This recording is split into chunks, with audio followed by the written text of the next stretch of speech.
É um momento marcante para a corporação, mas é um momento marcante também para a história do desenvolvimento das funções públicas por mulheres.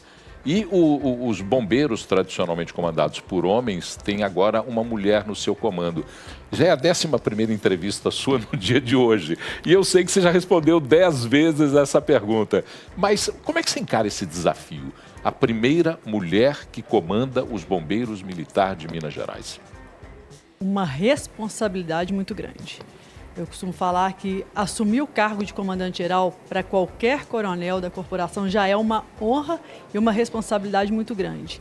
E no meu caso, vim revestido com essa questão de ser a primeira mulher, só aumenta ainda mais a responsabilidade. O que a gente tem observado é que extrapolou as barreiras da corporação. Igual você mesmo falou, é uma questão histórica para a nossa sociedade. Uma organização militar de um estado tão tradicional quanto o nosso, chegar ao ponto da gente poder ter uma mulher escolhida. A gente sabe dos critérios que o nosso governador utiliza para fazer as escolhas. E reconhecendo nossa competência, o nosso trabalho, acho que a dedicação e principalmente o comprometimento com a corporação faz com que a nossa responsabilidade aumente e que possa ser, de fato, um comando que a gente vai conseguir levar a corporação cada vez mais adiante. Conta um pouquinho da sua história de desenvolvimento dentro dos bombeiros militares e, do seu ponto de vista técnico, como é que é esse desafio?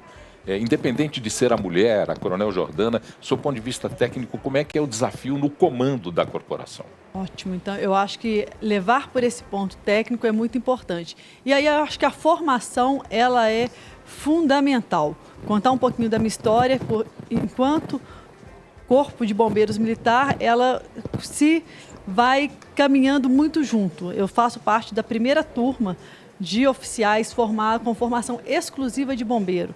Que a gente tem um momento da história, no ano 2000 existe, né, uma desvinculação do Corpo de Bombeiros, a gente torna uma organização autônoma e aí a gente começa a ter a formação de fato de oficiais exclusivamente de bombeiro militar. Anteriormente acontecia junto com a Polícia Militar, porque a gente pertencia à polícia. Então, vindo já para essa questão técnica, a nossa formação já começa nesse sentido de vir para uma corporação voltada para o serviço de bombeiro militar. E aí a gente passa por essa formação durante 4 anos na academia e ao longo da nossa trajetória são várias funções que são exercidas, né? Depois da parte de formação na academia, eu vou servir no 3º Batalhão, para quem é da capital mineira, é aquele que fica na Antônio Carlos, ali muito conhecido, e ali a gente tem a oportunidade de atender a ocorrência. Eu falo que é um batalhão que tem uma diversidade de ocorrências enorme, então, dos acidentes na 381, que eu falo que cada curva ali a gente tem uma ocorrência, quem trabalhou ali que se recorda, e ali a gente vai colocar em prática tudo que a gente aprendeu no banco da academia e aprender de fato a ser bombeiro. E aí a gente vem ao longo da trajetória assumindo outras funções, mas é sempre importante ressaltar esse início de carreira onde a gente, de fato, veste a farda e o sangue que corre nas veias realmente é de bombeiro. Depois a gente assume uma nova função, que é uma formação. Como a história da corporação ela é muito recente, então nós estávamos vivendo também novas formações para formar o efetivo da corporação. Então tem uma turma que vai entrar de uma formação de soldados, onde eu já era tenente, e aí eu sou convocada para ir para o centro de ensino para formar essa turma, porque teria uma turma de 30 mulheres. Então já precisava de uma oficial ser referência para essas meninas que estavam entrando. Deixa eu te interromper no meio desse desenvolvimento, porque você me chama a atenção. Qual o número de mulheres hoje nos bombeiros Hoje nós militares? estamos com 640 mulheres na corporação, é 10% do nosso efetivo. E isso acontece justamente porque até o ano de 2023 nós tínhamos uma limitação nos nossos concursos de 10%. Então, das vagas que tinham para todos os concursos, só 10% eram destinados às mulheres. A gente consegue vencer essa barreira no ano de 2023. Nós estamos no nosso primeiro concurso de ampla concorrência, ele está em processo de seleção. Então, a gente acredita que para o futuro próximo, esse percentual ele vai mudar, porque agora, por ser ampla concorrência, nós poderemos ter mais mulheres concorrendo em pé de igualdade para as nossas vagas. E eu te interrompi e quero continuar ouvindo a história. Depois da formação desse grupo, como um grupo que tinha um grande número de mulheres, como é que segue a tua carreira dentro dos bombeiros? Então, vamos lá. Depois a gente já assume algumas funções em diretorias, né, de recursos humanos, exercendo várias funções. Passamos para o Estado-Maior na seção de planejamento da corporação, então já vivenciando momentos de planejar o crescimento da corporação. A corporação ela era muito nova naquele momento, então tudo estava sendo muito planejado. Vou para a assessoria de comunicação, e lá é onde tenho um período maior também da carreira, podendo trabalhar por um bom tempo na assessoria de comunicação. Tenho uma experiência de trabalhar como assessora militar na Assembleia, e aí já é uma outra vertente, e volto para ser subcomandante do 3º Batalhão, a unidade onde eu aprendi a ser bombeiro, e eu tenho a oportunidade de voltar numa função já de subcomando e vivenciar já num período bem diferente, 13 anos após, uma outra realidade, estando próximo novamente da tropa, de estar vivendo as necessidades e as demandas bem de perto com a tropa. Depois retorno para outras funções, vou para o setor de concursos da Academia de Bombeiro Militar, onde a gente faz todos os processos seletivos da corporação. Retorno para a assessoria de comunicação, então as últimas grandes ocorrências a gente pôde participar através da comunicação, levando, eu falo que a gente trabalhou muito de levar o que acontece na ponta da linha através da comunicação. Então, eu falo que Minas é um caso de sucesso, né?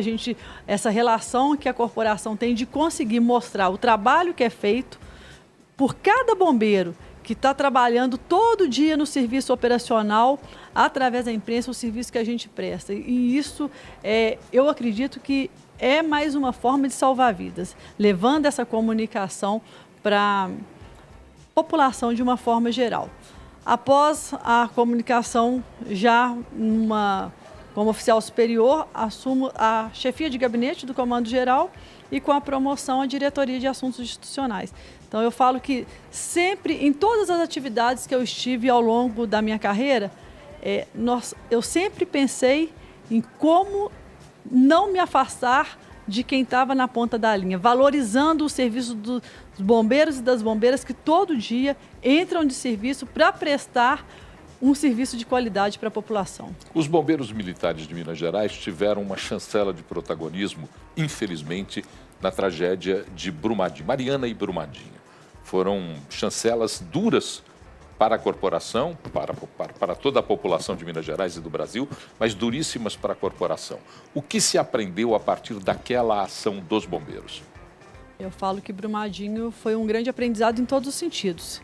Inclusive, para os bombeiros, por uma questão pessoal. Cada um que vivenciou Brumadinho, que esteve naquela ocorrência, e todo o nosso efetivo passou por Brumadinho, né? A operação ela funciona até hoje.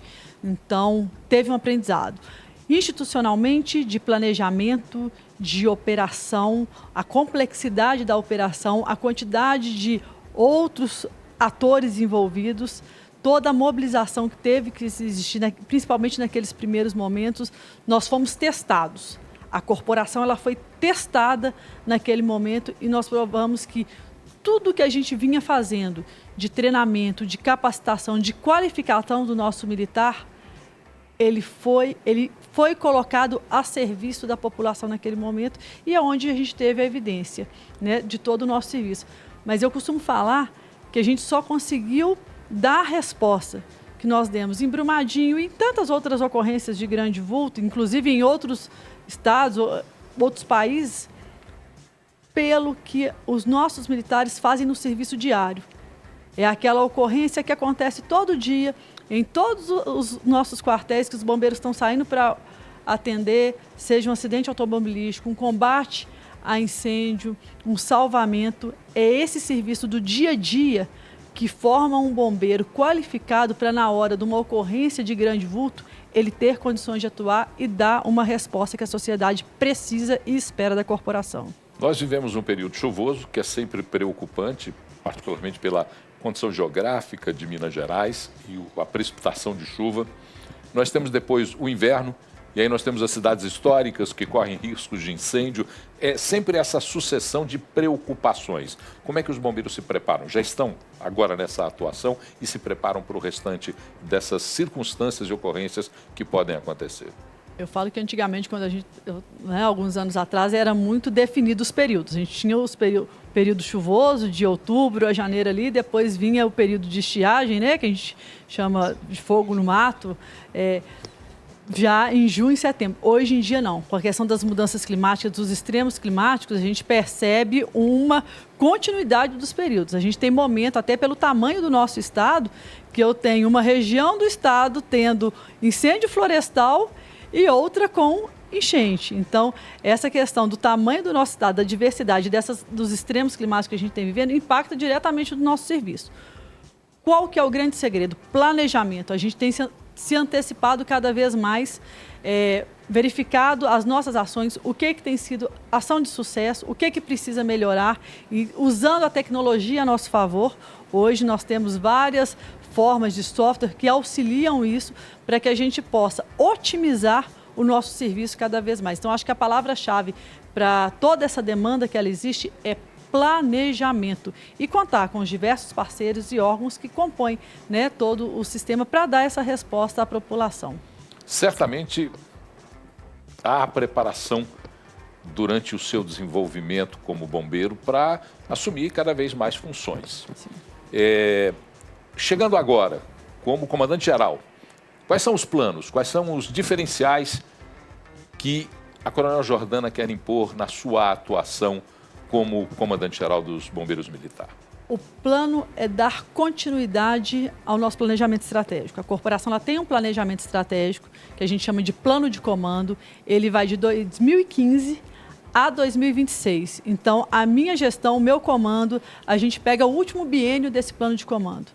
E é um planejamento que eu falo que ele está promovendo o desenvolvimento da corporação e eu acredito muito que a sociedade está percebendo isso. Os avanços que a gente tem na corporação nos últimos anos, eu acho que ele é visível, até pelas operações que a gente participou.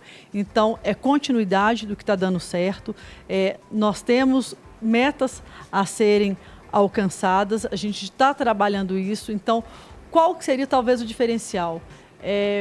Como está? As coisas estão no trilho, a gente tem um caminho a seguir, a gente sabe aonde a gente quer chegar, focar no bombeiro militar, olhar a demanda, porque às vezes a diferença que vai fazer não são grandes mudanças, porque a gente já tem um caminho que está sendo trilhado de sucesso, mas é aquele aprimoramento, uma ação que pode melhorar uma qualidade de vida no trabalho, uma condição do trabalho para aquele militar. Então é lembrar sempre que por baixo da farda tem uma pessoa e que às vezes são pequenas ações que podem fazer a diferença e melhorar ainda mais essa qualidade de vida, essa condição de trabalho desse militar. E eu tenho certeza que a gente, olhando dessa forma, com esse olhar para esse militar que se dedica, que sai todo dia para prestar um serviço, o nosso serviço para a sociedade também vai ser aprimorado. Quando eu me preparei para essa entrevista, me disseram assim: a Coronel Jordana é uma pessoa de um trato tranquilo, mas pense numa mulher brava. Foi o que me disseram, então eu estou aqui para fazer essa pergunta a partir dessa premissa. O teu estilo de comando, como é que é o estilo de comando da Coronel Jordana? Interessante, eu falo que ao longo da carreira a gente vai tendo os perfis. A Tenente Jordana, que formou essa escola que eu comentei lá atrás, no ano de 2004, com certeza a fama dela é de extremamente rígida, até porque eu sou uma pessoa que entrou para o militarismo por gostar do militarismo.